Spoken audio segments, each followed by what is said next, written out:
25শে জুলাই 2024 সালের এই দিনে বাংলাদেশ আর আগের মতো ছিল না।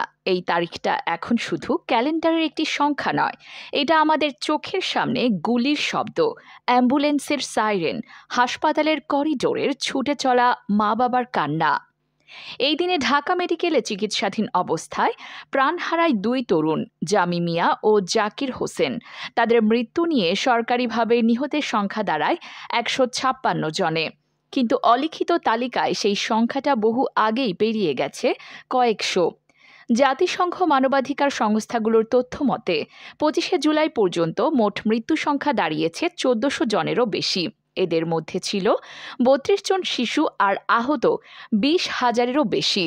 400-এর বেশি তরুণ তরুণী দৃষ্টিশক্তি হারায় চিরতরে। 18 জুলাই থেকে শুরু হওয়া কারফিউ, ইন্টারনেট ব্লক, মিডিয়া, কালো পর্দা সব মিলিয়ে দেশটা হয়ে উঠেছিল একটা অদৃশ্য কারাগার। 25শে জুলাই পর্যন্ত 11 দিন ধরে মানুষ ঘরে বন্দি ছিল। গলিতে গলিতে টহল দিচ্ছিল র্যাব, বিজিবি, পুলিশ। শান্তিপূর্ণ ছাত্রদের ওপর ছোড়া হচ্ছিল টিয়ার গ্যাস, সাউন্ড গ্রেনেড, এমনকি প্রাণঘাতী গুলি। অ্যামনেস্টি ইন্টারন্যাশনাল জানায়, পুলিশ অবৈধভাবে লিথাল অস্ত্র ব্যবহার করেছে। অনেক সময় পিঠে, চোখে, এমনকি মাথায় গুলি করা হয়েছে। এই কোটা সংস্কার আন্দোলন আসলে ছিল বৈষম্যের বিরুদ্ধে তরুণ প্রজন্মের রুখে দাঁড়ানো, যেখানে দাবি ছিল সবার জন্য সমান সুযোগ। 25শে জুলাইয়ের আগেই মুগ্ধ গুলিবিদ্ধ হয়ে মৃত্যুবরণ করেন, যখন তিনি শুধু আন্দোলনকারীদের পানি দিচ্ছিলেন। একইভাবে আবু সাইদ সহ আরও কতজন আমাদের ছেড়ে চলে গিয়েছে তার হিসেব নেই। এরা সবাই আজ আন্দোলনের প্রতীক। তাদের নামেই উঠেছে মুগ্ধ মঞ্চ, আবু সাইদ স্মৃতি কর্নার, আরও অনেকের নাম। আন্তর্জাতিক মিডিয়া বলছে এই দমনপীড়ন হতে পারে মানবতা বিরোধী অপরাধ।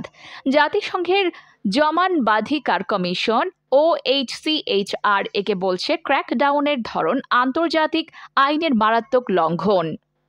শুক্র ও শনিবার কারফিউ কিছুটা শিথিল, তবে বাস্তবতা বদলায়নি।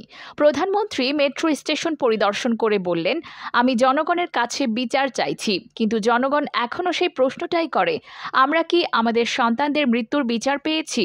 প্রধানমন্ত্রীর দেয়া এমন বক্তব্যে ছাত্ররা আরও বেশি ক্ষিপ্ত হয়ে ওঠে। বৈষম্য বিরোধী ছাত্র আন্দোলন জানায়, প্রজ্ঞাপন জারি হলেও তা চূড়ান্ত সমাধান নয়।